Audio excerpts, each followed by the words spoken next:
Está na hora da entrevista do dia com Denise Campos de Toledo. E vamos falar agora sobre a agenda no Congresso, privatização da Eletrobras, reforma tributária, ambiente político e CPI da Covid. Eu converso com Jean Paul Prates, que é senador pelo PT do Rio Grande do Norte, líder da minoria no Senado. Senador, boa noite. Boa noite, Denise. Boa noite a todos que nos assistem essa noite. Prazer estar com vocês aqui. Bom, senador, vamos começar falando da CPI da Covid, que tem mobilizado a atenção do país, todo mundo acompanhando os depoimentos. Agora tem a volta do ministro da Saúde. O que o senhor espera desses depoimentos já agendados, que vai começar a pegar também governadores, né?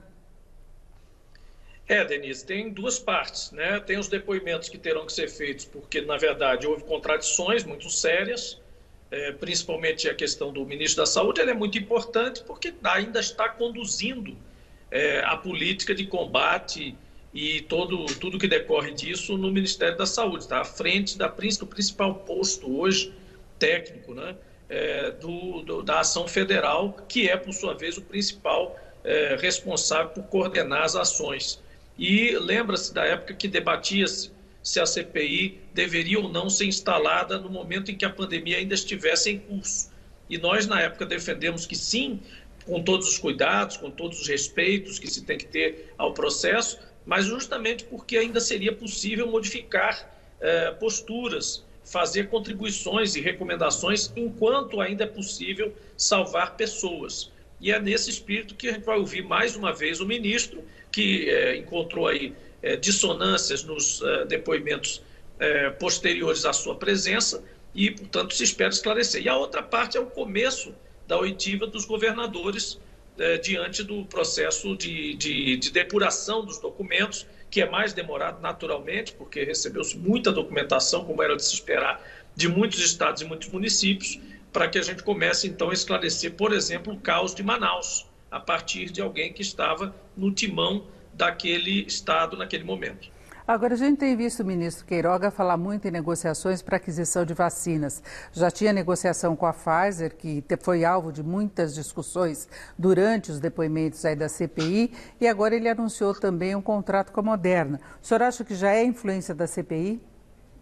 Certamente sim. Há uma mudança clara de postura em relação à questão das vacinas. Enquanto a questão estava enclausurada nos corredores do próprio governo, seja ele o oficial, seja aquele paralelo, né, do chamado gabinete paralelo, aí, que em si, como aconselhamento, não tem tanta gravidade. O fato de você se aconselhar com pessoas eventualmente fora do governo cabe a qualquer governante. O grave não é isso. O grave é você deixar de considerar opiniões técnicas abalizadas e a própria opinião oficial de quem está com responsabilidade do cargo para ir ouvir e implementar coisas que outros dizem sem a menor experiência, sem a menor capacidade para isso. Então, tanto o gabinete paralelo quanto as próprias posturas oficiais já têm sido alteradas. Alguns silenciaram, alguns mais vociferadores, daqueles que falavam muito, se arvoravam muito da opinião, ficaram mais mansos, e aqueles que estão no posto hoje, que têm a responsabilidade, estão vendo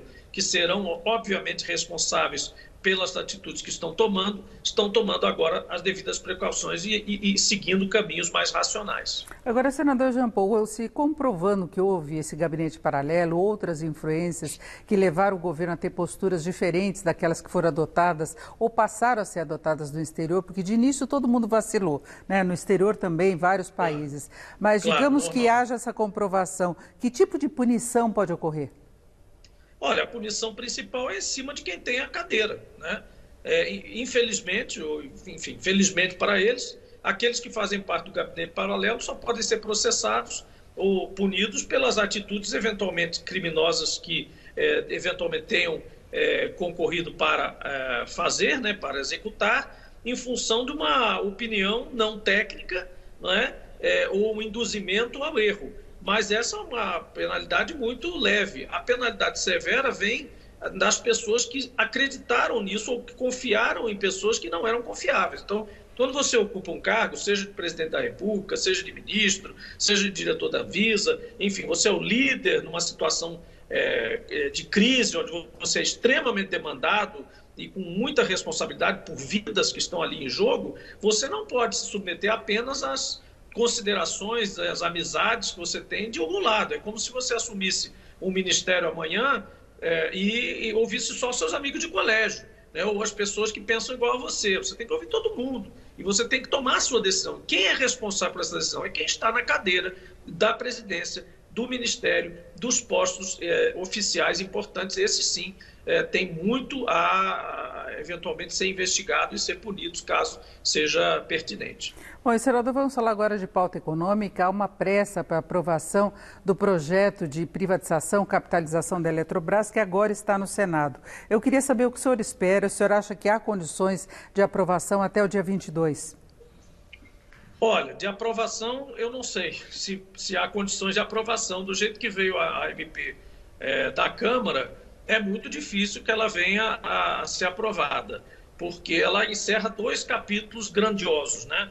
Um é exatamente a diluição do capital votante e de veto do governo federal na Eletrobras. Isso originalmente era a intenção dessa MP. Vai ao mercado de ações, emite novas ações das holdings do setor elétrico brasileiro, que detém Furnas, Eletronorte, Eletrosul e Chesf, é bom que se lembre disso, né? Dilui aquele capital do governo, o governo fica pequenininho, né, diante da oferta de ações, onde ele não pode ser um dos adquirentes, e com isso perde o controle, o governo federal perderia o controle da Eletrobras. Isso por si só já é grave, ainda mais sendo feito por medida provisória, sem tempo para discussão, e mais grave ainda, sem o estudo do BNDES terminado para saber quanto vale esse controle da Eletrobras. Isso foi dito pelo próprio Ministério de Minas e Energia na audiência que nós conduzimos na semana passada. O governo não sabe quanto vale o controle da Eletrobras para ela ser vendida. Isso vai ficar pronto em novembro. Então a gente estaria vendendo uma coisa agora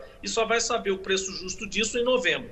O segundo capítulo é um arremedo de abacaxis e de jabutis, sabe-se lá como se queira chamar, né, de provisões que de liberais não tem absolutamente nada, ao contrário, criam cartórios, criam reservas de mercado para pequenas centrais hidrelétricas, para empresas que têm, empreendedores que têm contratos do Proinfa, que era um programa de subsídio para energias renováveis lá de 20 anos atrás, que vão vencer os contratos agora, para termoelétricas que vão se localizar em locais onde não há gás e, portanto, o governo tem que construir gasodutos quilométricos, da ordem de 800 a 900 quilômetros no meio do Cerrado, no meio da floresta amazônica, para chegar com esse gás lá. E essas provisões, que são basicamente favores, privilégios mesmo, para grupos muito específicos, também vieram da Câmara na forma de jabutis. Jabuti é aquele negócio que alguém coloca na árvore porque ele não sobe em árvore.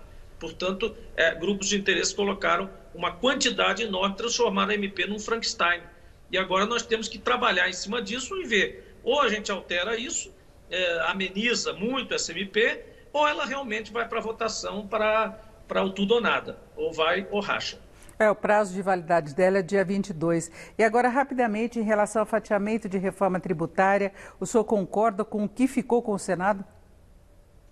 Acho que sim. A gente tem, inclusive, outras propostas. A gente tem propostas do próprio Senado que vão se agregar a essa parte que já está alocada ao Senado, digamos assim. Acho que o fatiamento de reforma tributária não chega a ser ruim. Nós vamos ter a oportunidade de discutir vários aspectos diferentes, com vários efeitos. O nosso sistema tributário, ele apesar de muitos dizerem, e é verdade, que ele é complexo, prolixo, ele foi feito ao longo de uma história de construções, às vezes casuísticas, não é? Na verdade, cada tributo tem uma razão, tem uma forma de arrecadar e tem principalmente uma destinação, tem um objetivo qualquer. É isso que vai se rever nessa reforma tributária. E nós temos projetos já tramitando no próprio Senado que, por exemplo, atacam o problema das faixas de imposto de renda, das faixas de isenção, a questão da tributação dos dividendos, né, da distribuição de dividendos. Então, nós vamos agregar a esse processo os projetos também que estão em tramitação no Senado o quanto antes, para que a gente consiga fazer uma reforma mínima aí dentro do que é possível do clima político atual. Perfeito. Ouvimos Jean Paul Prats, que é senador pelo PT do Rio Grande do Norte e líder da minoria no Senado. Senador, muito obrigado. Uma boa noite. Muito obrigado a você e a todos. Vocês.